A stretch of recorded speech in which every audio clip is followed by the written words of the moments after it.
Au cœur des tensions Maroc-Algérie, l'amertume algérienne devant la réussite de son voisin, analyse l'Express.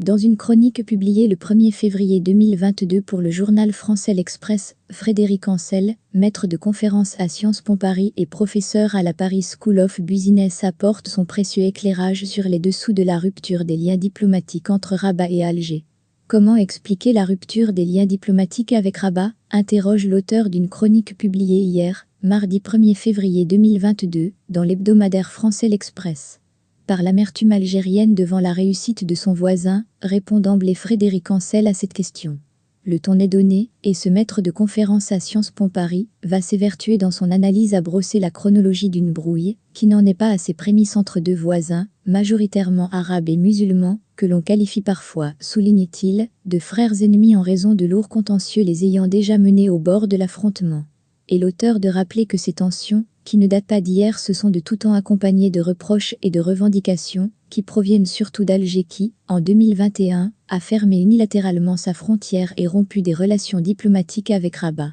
Une jalousie ancestrale. Pour Frédéric Ancel, derrière cette crise entre les deux pays, il y a avant toute chose, une rancœur côté algérien, qui fait feu de tout bois, et qui puise ses racines dans le passé des deux pays. D'abord, il y a cette condescendance pour un régime représenté comme archaïque car monarchique, faible de ne pas s'être décolonisé par la guerre, énumère le professeur à Sciences Po Paris en tête de cette longue liste de griefs que nourrit le régime algérien à l'encontre du Maroc. Ce point précis revêt une grande importance, car du côté de la junte militaire, va-t-en guerre au pouvoir en Algérie, il est primordial de chanter les louanges d'une Algérie rebelle, forte et virile, en totale opposition avec un voisin marocain soumis et asservi. Une réécriture de l'histoire qui ne trompe personne, et surtout pas l'auteur de cette chronique, qui rappelle, à la lumière de l'histoire, que là où l'Algérie voit une faiblesse de la dynastie chérifienne, il convient de voir au contraire un exploit, quasi unique dans l'immense espace arabe, celui d'avoir su demeurer indépendante face à l'Empire turc-ottoman, comme devant les puissances européennes, alors même que l'Algérie a été sous domination ottomane de 1512 à 1830 avant de passer sous occupation française pendant 130 ans.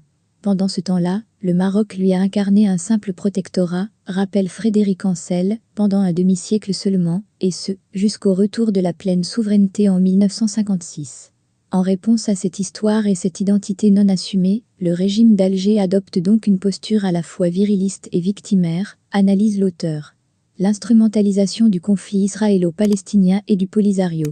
Cette brouille qui repose vraisemblablement sur un profond complexe identitaire, va encore plus s'exacerber après l'indépendance des deux pays voisins, lorsque chacun d'entre eux décide d'adopter deux stratégies économiques, politiques et diplomatiques diamétralement opposées, et qui sont aujourd'hui révélatrices des écarts, qui se sont creusés entre le Maroc et l'Algérie. Ainsi, rappelle Frédéric Ancel, à l'Algérie pro-moscovite se revendiquant du nationalisme arabe et du tiers-mondisme s'oppose un Maroc qui a de son côté maintenu le contact et d'étroits liens avec les États-Unis et la France. Une stratégie payante pour le Maroc qui, sans ressources naturelles commercialisables, sauf les peu lucratifs phosphates, parvient à progresser en 20 ans, sur les plans aussi bien de la diplomatie, des infrastructures ou du commerce, en Afrique subsaharienne francophone notamment, explique Frédéric Ancel. Mais alors que l'ouverture sur le monde du Maroc s'inscrit dans le temps et voit se concrétiser en 2020, la signature des accords d'Abraham par Rabat, la reprise de la coopération avec Israël ne passe pas en Algérie.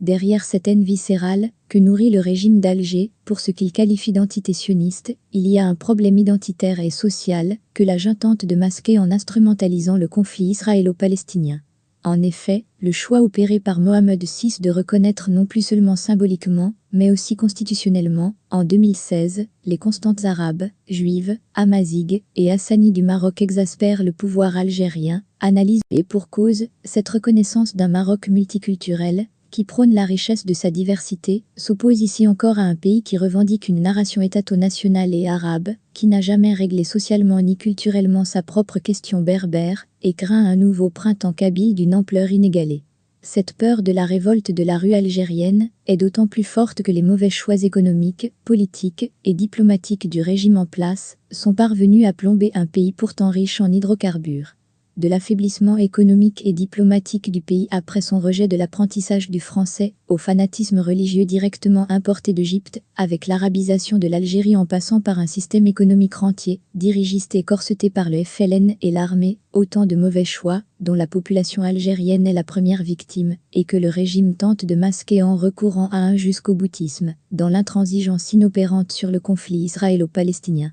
Mais ce jusqu'au-boutisme, que le régime algérien adopte pour tenter de colmater les brèches d'un système défaillant et détourner l'attention du peuple des vrais problèmes, se révèle aussi dans le soutien politico-militaire aux militants sahraouis, analyse Frédéric Ancel. Un soutien purement intéressé, qui servirait les ambitions géostratégiques d'un pays qui rêve de biocéanité et qui entend concrétiser le fantasme d'obtenir un accès privilégié à l'Atlantique en se servant d'un pseudo-État sahraoui, qui lui serait redevable, sinon inféodé, tant elle aurait soutenu ses promoteurs. Face à l'Algérie et au Polisario se dresse ainsi le Maroc, le commode bouc émissaire de cet entêtement dans l'échec du régime d'Alger, alors même que, relève l'auteur, c'est bien le peuple algérien qui en est, hélas, la victime.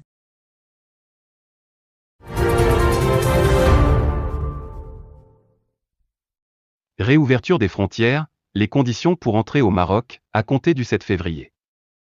Le gouvernement annonce une série de mesures et dispositions, à partir du 7 février, pour garantir une mise en œuvre efficace de sa décision portant sur la réouverture des frontières aux vols en provenance et à destination du Royaume. Pris conformément aux dispositions juridiques relatives à la gestion de l'état d'urgence sanitaire, et sur la base des recommandations de la commission technique créée à cette fin, ces mesures portent, selon un communiqué du gouvernement, sur les points suivants. L'obligation de présenter le pass vaccinal et le résultat négatif d'un test PCR de moins de 48 heures avant d'embarquer à bord de l'avion pour tous les voyageurs désirant accéder au territoire national. La réalisation de tests rapides pour les passagers dès leur arrivée aux aéroports du Royaume. La réalisation de tests PCR pour des groupes de voyageurs de manière aléatoire dès leur arrivée. Ces derniers seront informés des résultats ultérieurement. À ce propos, il sera procédé à la mise en place de tous les équipements et des moyens humains, sanitaires, sécuritaires et administratifs nécessaires pour la réussite de ces opérations. La possibilité d'effectuer un test supplémentaire à l'hôtel ou au centre de résidence pour les touristes, 48 heures après leur entrée au territoire national. La mise en place des mesures spéciales suivantes pour les cas positifs. L'obligation pour les cas positifs normaux d'observer un confinement sanitaire dans les lieux de leur résidence, tout en les soumettant à un suivi minutieux. Le transfert des cas positifs difficiles et critiques dans les hôpitaux pour recevoir les soins nécessaires. Le gouvernement exhorte tous les visiteurs du Royaume, marocains, étrangers résidents et touristes, à contribuer positivement à la réussite de la mise en œuvre de ces mesures. Réitérant son appel aux citoyennes et citoyens à poursuivre l'engagement responsable et le respect strict de l'ensemble des mesures préventives, le gouvernement invite à prendre rapidement les doses prévues et à parachever le schéma vaccinal, notamment par la 3e dose, pour préserver les acquis réalisés et contribuer à un retour progressif à la vie normale dans notre pays. Pour rappel, le gouvernement a annoncé, jeudi 27 janvier, la réouverture de l'espace aérien aux vols au départ et à destination du Maroc à partir du 7 février 2022.